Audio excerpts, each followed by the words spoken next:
Les objectifs en venant dans l'incubateur, c'était de restructurer un peu notre bureau, notre association, notre mode de fonctionner, parce qu'on s'était rendu compte que le projet étant très vaste, on avait besoin d'arriver à faire des synthèses rapides d'accès pour qu'elles soient accessibles au plus grand nombre et qu'on puisse communiquer à tout public avec des images, des idées, des valeurs qui soient essentielles, partagées de toute l'équipe. Monter un business model et aller jusqu'au business plan, là c'est quelque chose qui change tout le temps. Nous, on avait l'impression qu'on est arrivé, on fait un budget une fois comme ça et c'est fini, on a notre projet, c'est pas le cas.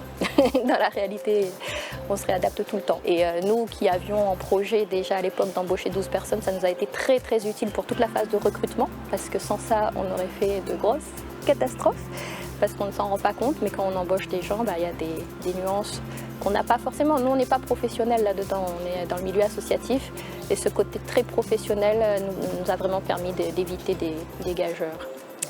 Voilà.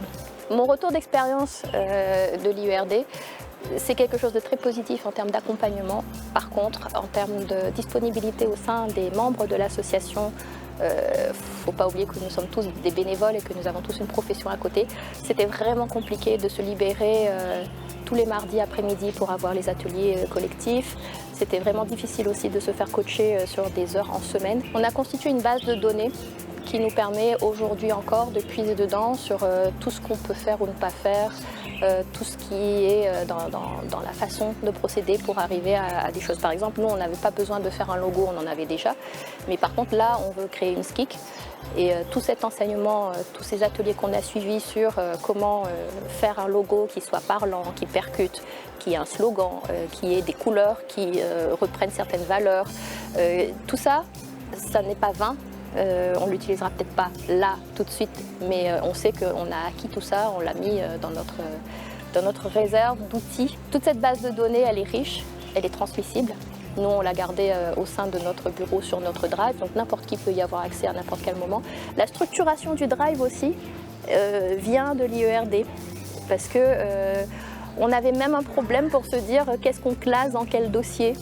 Pour vous dire, hein, on n'est pas professionnel là-dedans, on a tout découvert.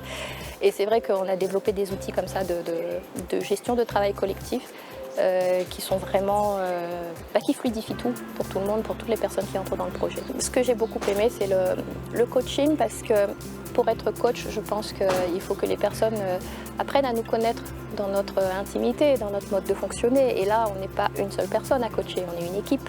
À l'époque, on était 5-6, donc 5-6 profils différents.